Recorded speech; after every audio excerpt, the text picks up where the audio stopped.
নমস্কার বন্ধুরা, Shampa's kitchen with ভুরিভোজে আপনাদের সবাইকে স্বাগত।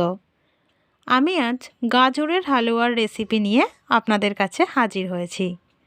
শীতকালে গাজরের হালুয়া খাওয়ার মজাই আলাদা। বাড়িতে হঠাৎ কোনো অতিথি এলে তার জন্যও আপনারা এই ধরনের রেসিপি বানিয়ে ফেলতে পারেন। বানানো খুবই সহজ আর অল্প কিছু উপকরণ দিয়েই বানানো হয়ে যায়। তাহলে চলুন দেখে নেওয়া যাক আমি এই গাজরের হালুয়া কিভাবে বানিয়েছি। প্রথমে আমি কড়াইয়ের মধ্যে দিয়ে দিচ্ছি 2 চামচ ঘি।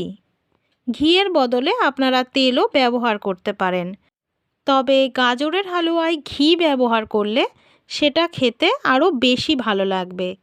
ঘিটা সম্পূর্ণ গলে গেছে, কড়াইয়ের চারিদিকে ঘিটাকে একটু মাখিয়ে নিলাম। এবারে আমি এর মধ্যে অ্যাড করে দেব গাজর। আমি 300 গ্রাম গাজর ভালো করে ধুয়ে নিয়ে গ্রেট করে রেখেছিলাম, সেটা আমি এর মধ্যে দিয়ে দিচ্ছি। তবে গাজর যখন গ্রেট করবেন, গ্রেট করার সময় এক দিক থেকেই করবেন। ওপর দিক থেকে নিচের দিকে গেলে সেইভাবেই করবেন। ওপর থেকে নিচ আর নিচ থেকে ওপর এইভাবে করবেন না, তাহলে কিন্তু গাজরগুলো এরকম লম্বা লম্বা থাকবে না, ভেঙে যাবে। এবারে এটাকে 5 থেকে 10 মিনিট ঘিয়ের মধ্যে নাড়াচাড়া করে ভেজে নেব। গ্যাসটাকে মিডিয়াম ফ্লেমে রেখে এই কাজটা করতে হবে। 10 মিনিট পর ফিরে এলাম, দেখুন গাজরটা ভেজে নেওয়া হয়ে গেছে। এবারে আমি এর মধ্যে অ্যাড করে দেব দুধ। আমি 500 গ্রাম দুধ এর মধ্যে অ্যাড করছি। গাজরগুলোকে দুধের মধ্যে একটু নাড়াচাড়া করে দিচ্ছি।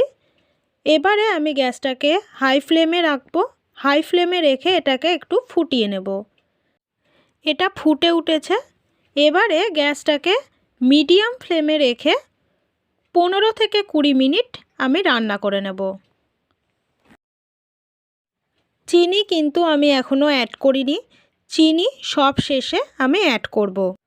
5 মিনিট আমি ভালো করে ফুটিয়ে নিয়েছি। এবারে এর মধ্যে সামান্য পরিমাণে একটু নুন অ্যাড করলাম, একদমই সামান্য। নুনটা ভালো করে এর সঙ্গে মিশিয়ে দিচ্ছি। এবারে মিডিয়াম ফ্লেমে রেখেই আরও কিছুক্ষণ রান্না করে নেব। দেখুন 20 মিনিট পর আমি ফিরে এলাম। এটা অনেকটাই ঘন হয়ে এসেছে। এবারে আমি এর মধ্যে অ্যাড করব চিনি।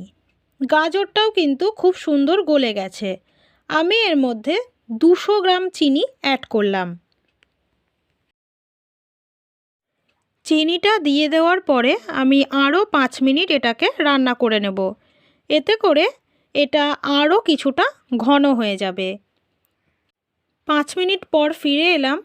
এবারে আমি এর মধ্যে 2 চামচ গুঁড়ো দুধ অ্যাড করে দিচ্ছি। এবারে খুন্তি দিয়ে এটাকে ভালো করে নেড়েচেড়ে দিচ্ছি, যাতে করে দুধটা ভালো করে মিশে যায়। দুধটা ভালো করে মিশিয়ে দেওয়া হয়ে গেছে। এবারে আমি এর মধ্যে অ্যাড করে দেব এলাচ। আমি 2টো এলাচের দানা এর মধ্যে অ্যাড করে দিচ্ছি। এলাচ দানাটা দিয়ে দেওয়ার পরে আমি গ্যাসটাকে লো ফ্লেমে রেখে আরও 5 মিনিট আমি এটাকে রান্না করে নেব। তাহলে রেডি হয়ে যাবে গাজরের হালুয়া। 5 মিনিট পর ফিরে এলাম। গাজরের হালুয়া একদম রেডি। এবারে এটাকে কিছুক্ষণ ঠান্ডা হতে দেব, তারপরে আমি এটা সার্ভ করে দেব। গাজরের হালুয়াটা আমি সার্ভ করে দিচ্ছি। দেখেই বোঝা যাচ্ছে যে এটা খেতে কতটা টেস্টি হবে। তাহলে আপনারাও এইভাবে বানিয়ে ফেলুন আর অবশ্যই আমাকে কমেন্ট করে জানাবেন কেমন হয়েছে। আমার ভিডিওটা যদি আপনাদের ভালো লেগে থাকে তাহলে লাইক করুন, কমেন্ট করুন, শেয়ার করুন।